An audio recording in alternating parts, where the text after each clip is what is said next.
Hello, and welcome to Based on a True Story, the podcast that compares your favorite Hollywood movies with history.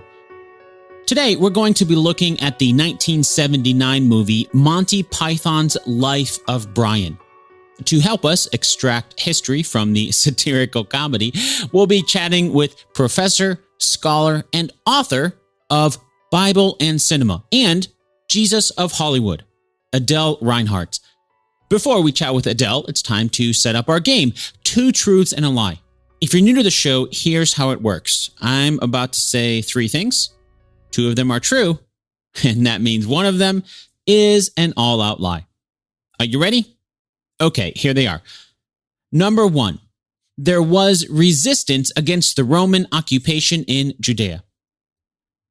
Number two, the portrait of Pontius Pilate from the Gospels is very different than Pilate from other sources.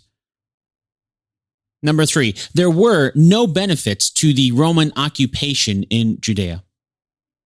Got them? Okay, now as you're listening to our story today, your challenge is to find the two facts scattered somewhere throughout the episode. Maybe it'll be obvious, maybe not. Can you find out which one is a lie? We'll do a recap at the end of the episode to see how well you did. All right, now it's time to connect with Adele Reinhartz about the history in Monty Python's Life of Brian.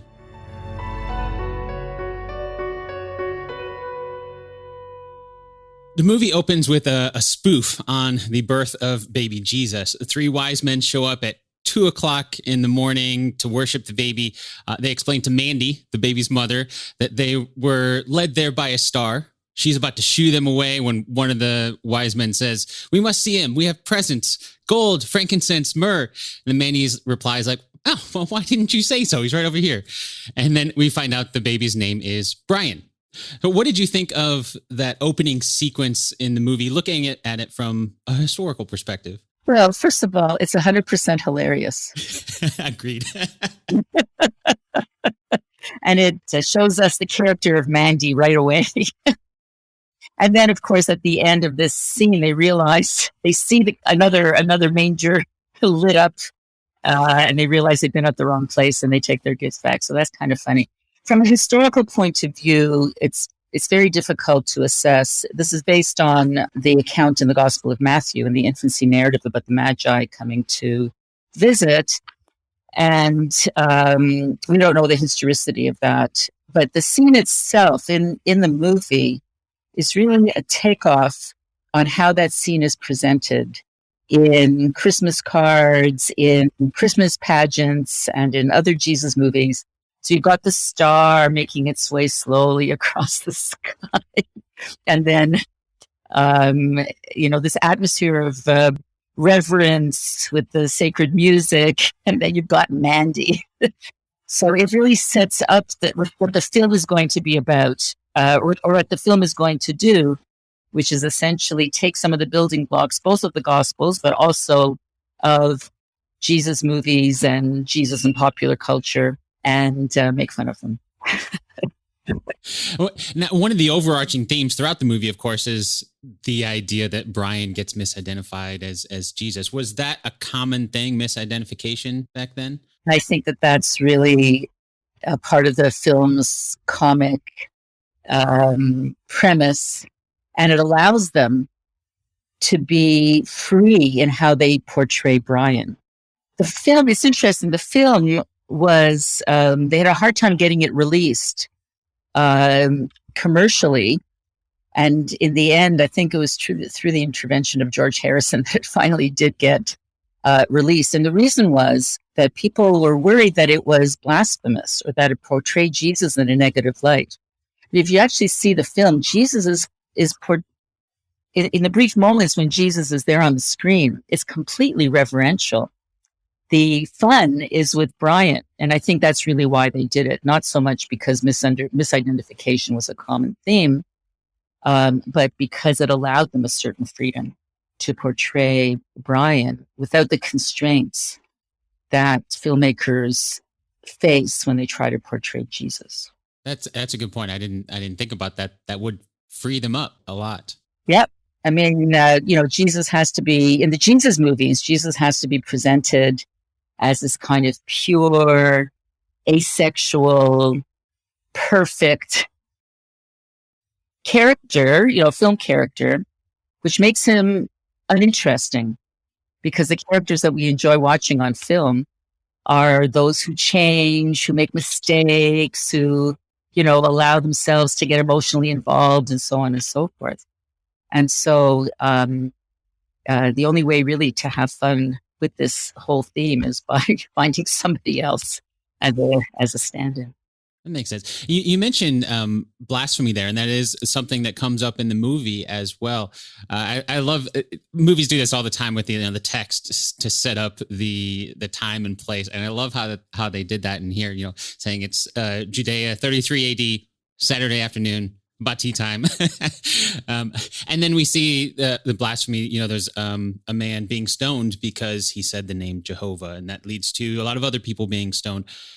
Is there any historical truth to that sort of punishment for blasphemy in that time?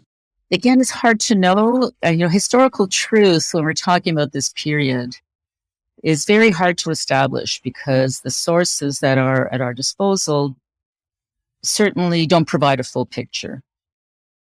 According to Leviticus, it's Leviticus 24:16, if anyone wants to look it up.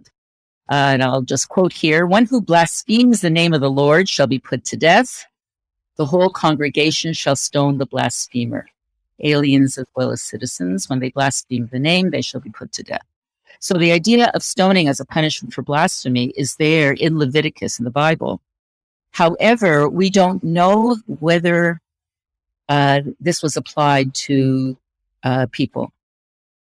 There's a passage in the Gospel of John in chapter 10 that talks about Jews picking up stones to stone Jesus. They don't in the end.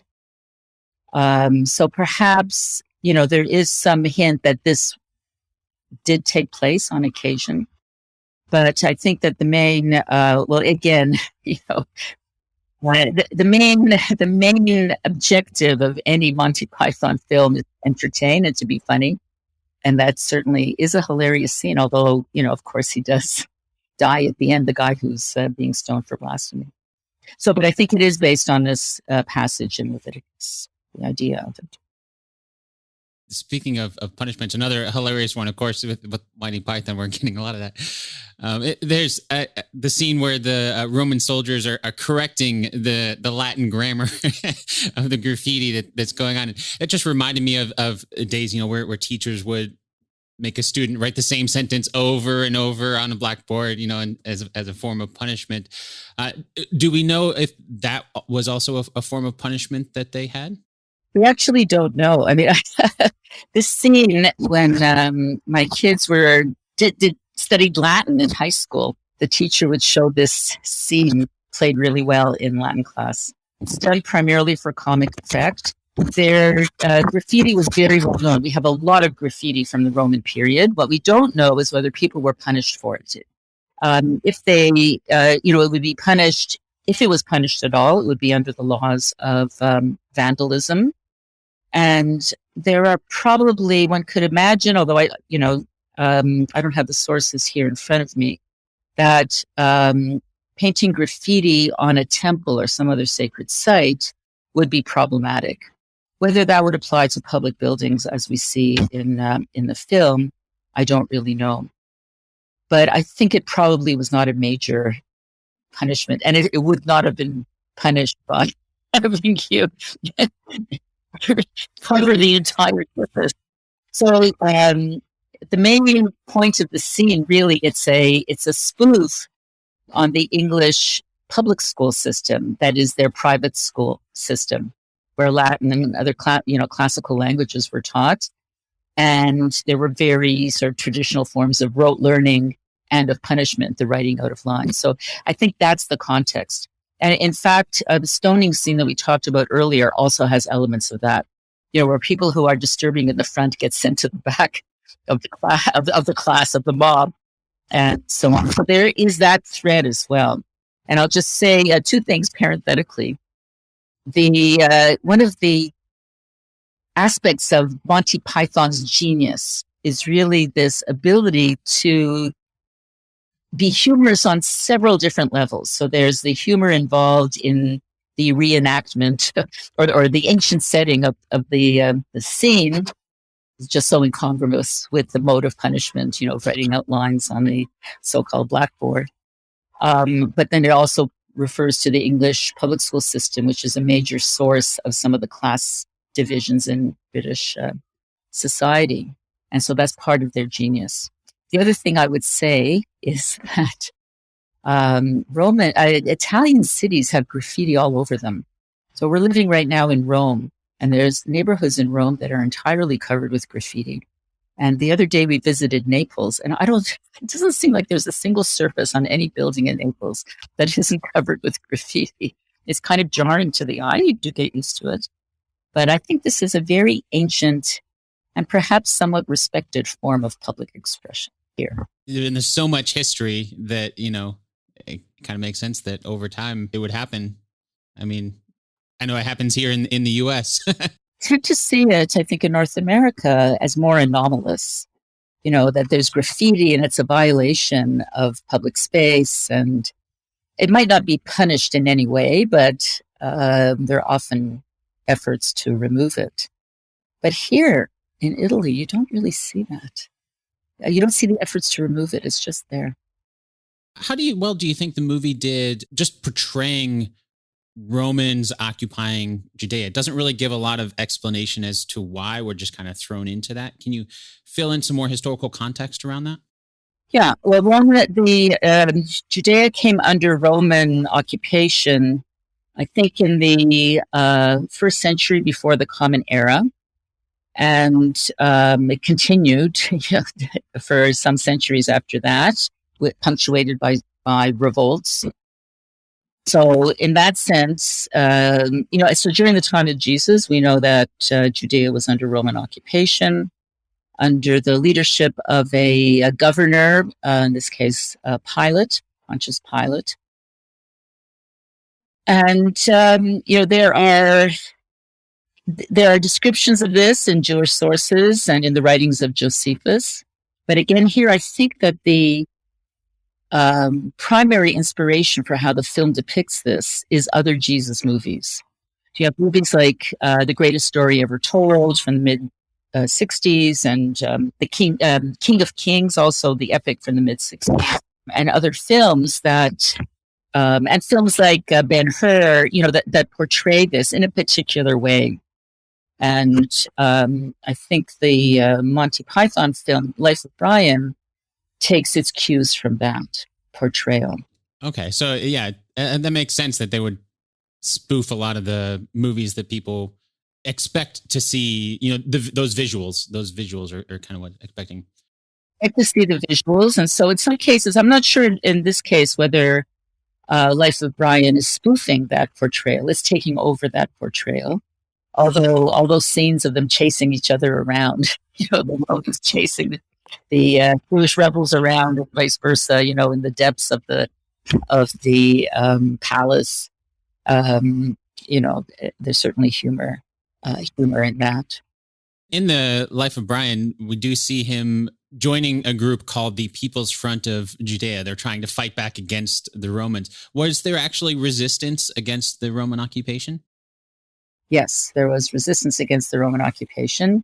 And we know about this from the writings of Josephus, who was a first century Jewish historian, wrote a set of books called The Jewish War, which talked about the lead up to the first revolt against Rome, which took place between 66 and 73. And he also wrote a set of treatises called The Jewish Antiquities, and in the later books of that, he also talks about the various social movements that led to the revolt.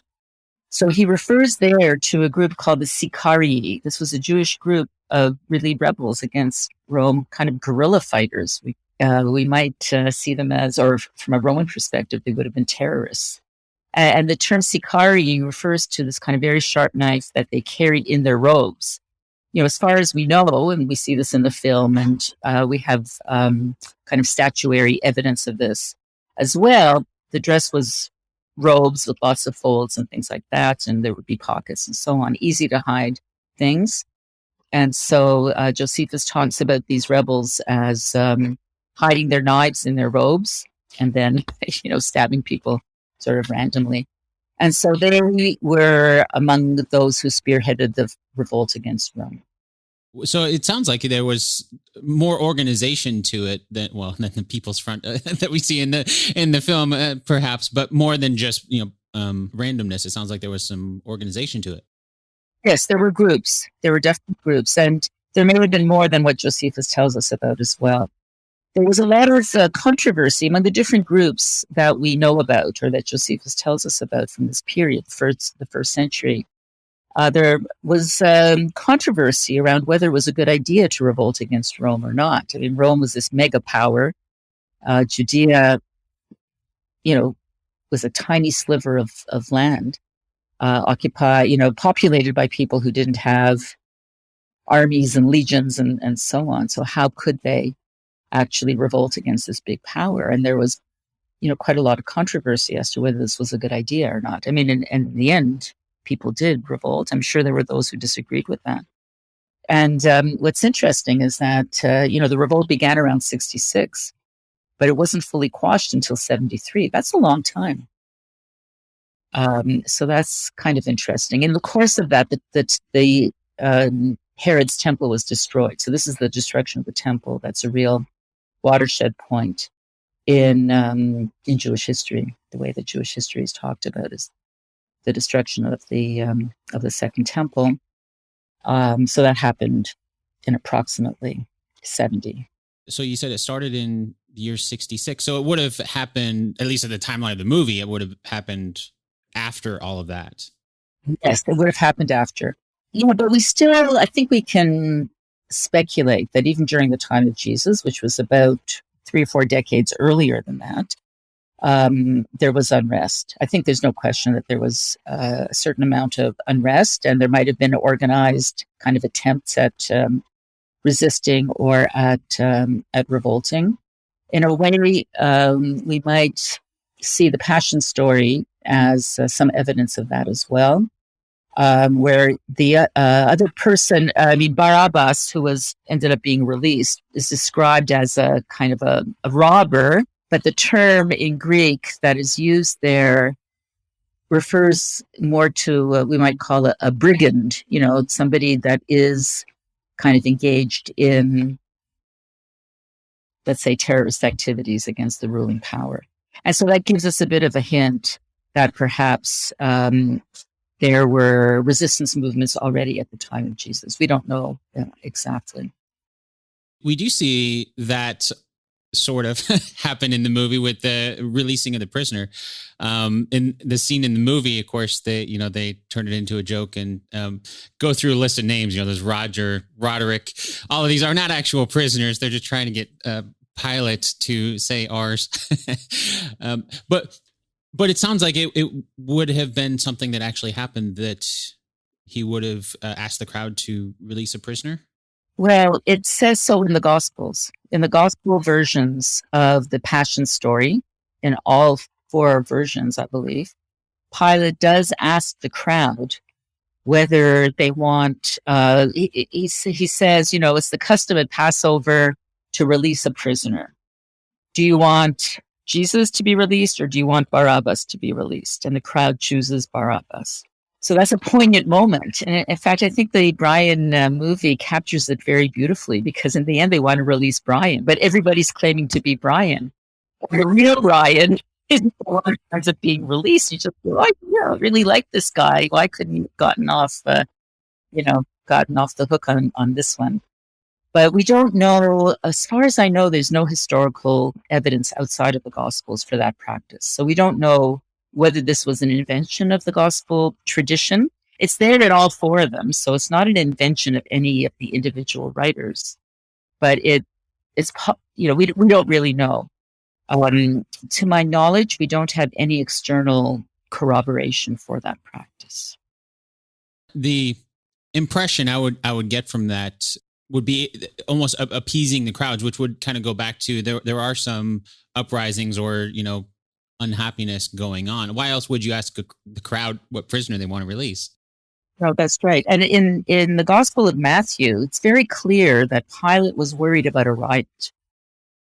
Again, there are different versions of this story, and I tend to be a historical skeptic, so I hesitate to ascribe historicity based on the gospel stories alone. But one can imagine it. And so in that context, one could also imagine that in order to appease the crowd or to keep a riot from happening, that he would offer the release of a prisoner. But again, we don't know whether that was historical. The portrait that we get of Pontius Pilate in the Gospels is very different from what we learn about Pilate from other sources.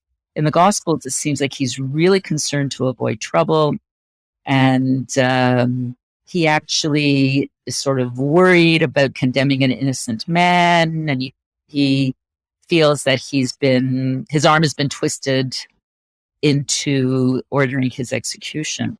But in other sources, he comes across as ruthless.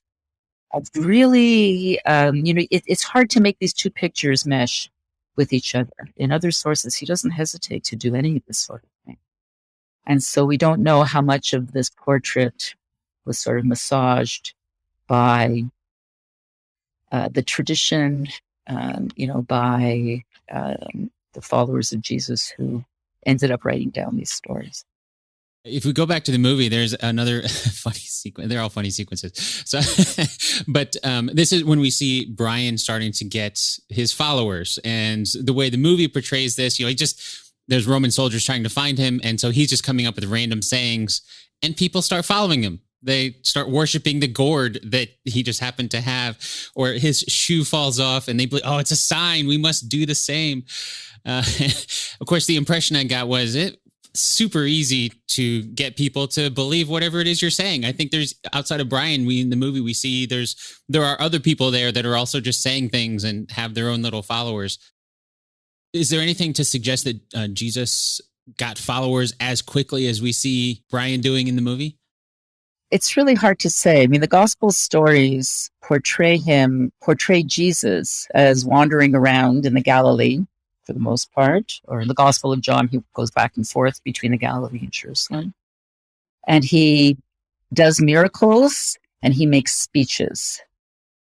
And at each point, the Gospels refer to the crowds that believed in him or the crowds that followed him. So again, we don't know whether that's, it's all written down after the fact. So we don't know how quickly this would have happened. Was it within the space of a few days, which is what it seems like in the film, or did this take place over a period of months, or are the gospel writers exaggerating the impact that he had? So it's very hard to know. But again, these scenes, like especially the scene in the movie where Brian, I guess he falls out a window, right? He's trying to escape from the Romans, and he falls out a window, and he ends up standing on this kind of a stage or a platform, along with a bunch of other people. And everybody's making a speech and everybody, pontificating. And he just stands there and says this nonsense. And the crowds gather. So again, there's a twofold sort of comic element to that. On the one hand, it does reflect what we know from Roman sources as to how people disseminated their beliefs and how people disseminated the things that they wrote. They stood in a public place, usually in a market, often on a platform like that, maybe not quite so crowded together. And they would read their stuff out, or they would proclaim their stuff. And as people walk by, they would stop and listen, kind of like buskers today, right? You have a busker in the subway station or a busker out here in Italy in a piazza, and people walk by and they stop and listen, and maybe they stay for a long time, and maybe they just walk on by. So this is, from what we know about ancient Rome, this was taking place through the Roman Empire as well. But it also takes place in London in Hyde Park. If you ever go to Hyde Park, you'll see that same thing. The people stand on their soapboxes and proclaim their ideas or their writings. And so you have that double-edged kind of contemporary and ancient reference point. I guess I'd never heard of that, just like saying their own beliefs. I know I've heard stories of, like reading newspapers or telling the news and things like that, town criers and that sort of thing. It's a similar concept. Right. It's a similar concept. I mean, we're talking about, we're talking about town criers. That's more, I suppose, the medieval period that we think about with that. But these are all kind of societies with low levels of literacy, societies where people didn't really absorb their information by reading it. And so you would have, let's say somebody wrote a treatise or a book. Well, how would they get their work known? We don't have printing presses. We don't have easy ways, agents and publishers and so on that get our work out there. And they would stand in the marketplace and read out their materials. And that's how work kind of got, published. Or they would have reading circles where somebody who could read, would read stuff out loud. So that's how ideas got circulated. I think that's probably how the Gospels themselves originally circulated as well, in some sort of oral kind of public proclamation type. Something that we see in the movie is when the Jews want to be separate from the Samaritans when they're crucified, like separating them there at the end. Were there really separations like that? Yeah, I don't know about on the crucifixion field, how that would have worked. But yes, there is a lot of evidence for tensions between Jews and Samaritans. So Samaritans are a different group. They're not Jewish, they're Samaritan, but it's likely that they originated from some similar milieu as did the ancient Israelites. So they have the Samaritan Bible, which is similar to the Bible that we know, Hebrew Bible or Jewish scriptures, Old Testament, however we refer to it, but not identical. And they maintain certain practices, for example, sacrifices of Passover and so on. But the ancient sources do agree that there were social divisions between Jews and Christians. You probably wouldn't have marriage, Jews and Samaritans, sorry. You wouldn't have marriage, to my knowledge, between Jews and Samaritans. The Gospel of John refers to, says it's very strange that Jesus asks a Samaritan woman for a drink of water because Jews and Samaritans wouldn't share drinking vessels. The treatises of Josephus also refer to tensions between Jews and Samaritans. So the movie it is accurate in at least signaling that tension. The way it's signaled is really, again, a spoof on the British class system. Even in crucifixion, you wouldn't want to be beside somebody who wasn't of your social status. Yeah, I guess I could see how it would be. They're being crucified at that point. That would be up to the Romans, and I have a feeling that they wouldn't have much choice. No, they wouldn't have much choice. No, one doesn't imagine so. Well, speaking of being crucified, at the end of the movie, we see there's like 140 people that are being crucified at the same time. Were there such large numbers crucified like that at the same time? As far as we know, yes, there were mass crucifixions. The one that seems to be the most famous took place during the Spartacus revolt, the revolt instigated by Spartacus in 71 before the Common Era, slave revolt, where, according to sources, it says that 6,000 people were crucified at once. Again, whether that's historical, it's hard to say. But there are other references as well to mass crucifixions of 300, 400, 500 people or more at a time. And the Gospels also give us this indication that other people were crucified at the same time. It refers to the people on either side of Jesus, but it's quite likely that there was a large group that was crucified at that time. It was very common. I mean, the Romans did this kind of. They didn't need much. It was a good way of solving problems if your problem were caused by other people. Yeah, I guess, and I guess that goes back to if crucifixion is that common, then that's only going to make people want to revolt even more. Yeah, I mean, it's an example of the kind of oppression that Rome was capable of exerting on people. I know the Gospels obviously are focusing on that particular area, but Rome owned a lot of land. Did they do that pretty universally across their entire empire? As far as I know, they did. Yeah, I mean, the Roman Empire was vast. We had Roman. I mean, it extended up to Great Britain, well, and further east from Rome, and it was huge. It was absolutely huge. Whether this was done everywhere or uniformly, I don't know, but it's likely that it wasn't only in Judea. I mean, we know that it wasn't only in Judea that this was done. What's something about the movie that it got right about history that would probably surprise people? So there's one particular moment where the cell of the Popular Front? People's Front of Judea, yeah. To Judea, yeah. These 6 or 7 people. So there's one really hilarious scene. What have the Romans ever done for us? And this is when the leader of this group is trying to foment their rebellious nature against, foment rebellion against Rome. They've let us wipe the bastards. They've taken everything we had, and not just from us, from our fathers and from our fathers' fathers. And then others go on from our fathers' fathers' fathers' fathers. And then he asks, Reg asks, and what have they ever given us in return? And then it turns out they all pipe up. There's a long list of benefits that the Romans bestowed on Judea: the aqueduct, sanitation, roads, irrigation, medicine, education, wine, public baths, public safety. And then finally the leader says, all right, but apart from the sanitation, the medicine, the education, and so on, what have the Romans ever done for us? And one person says, brought peace. And Rich says, oh, shut up. So this is funny. It's very, very funny.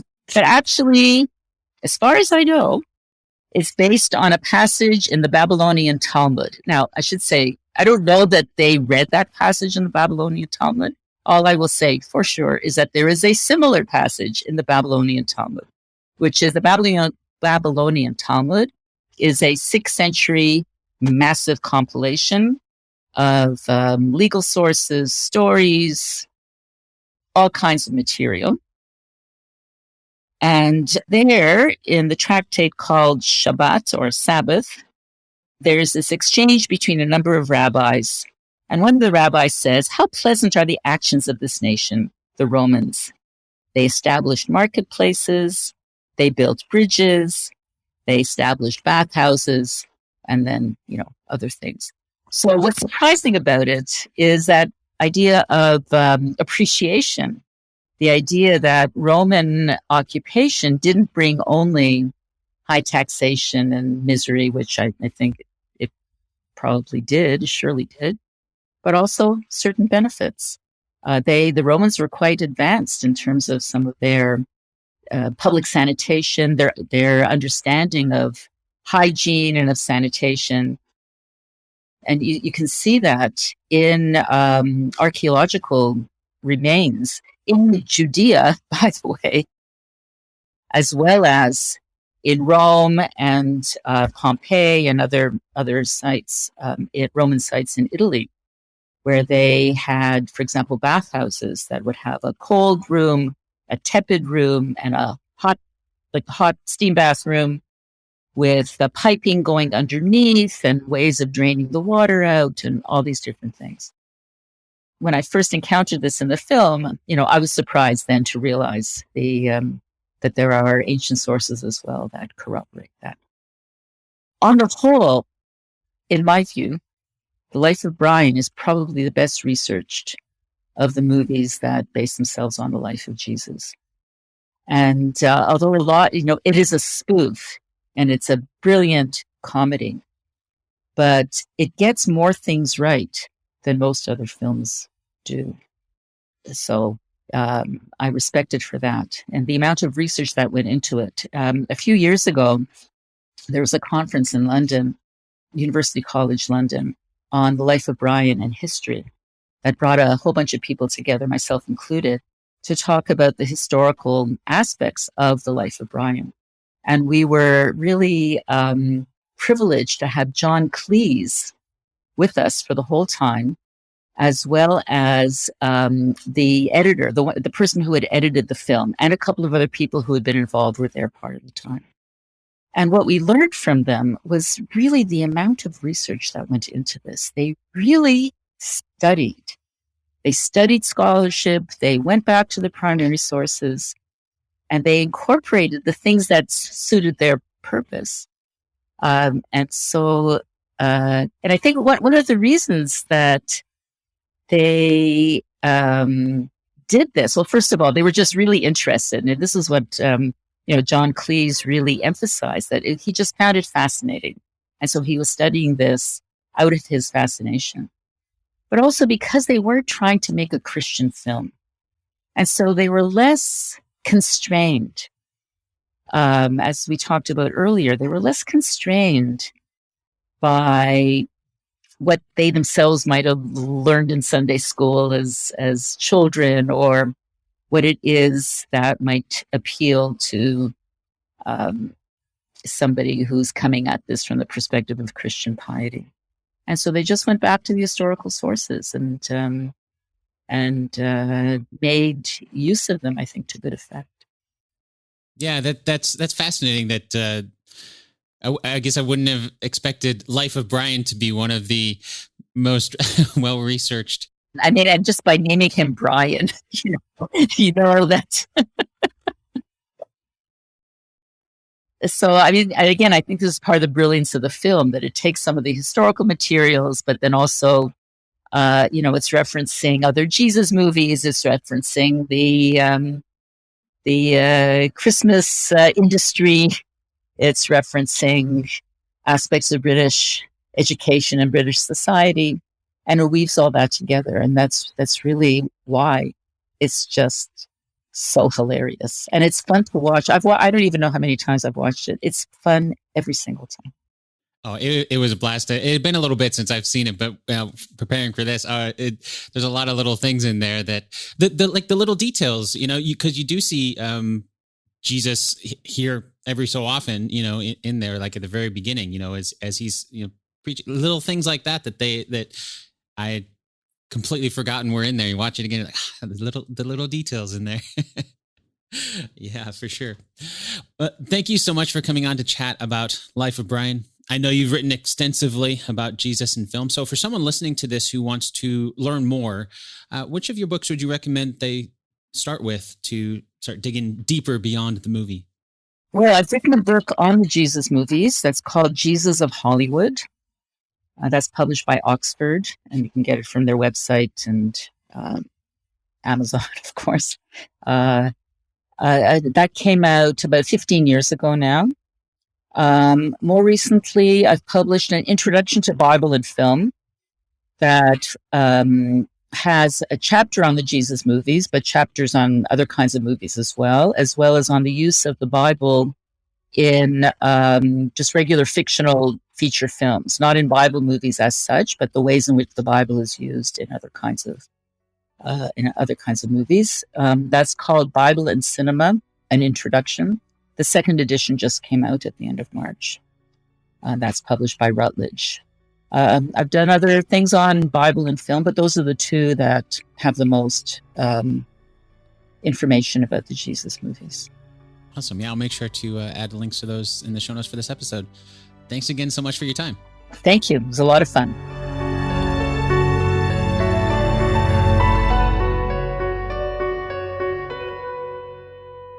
This episode of Based on a True Story was produced by me, Dan Lefebvre.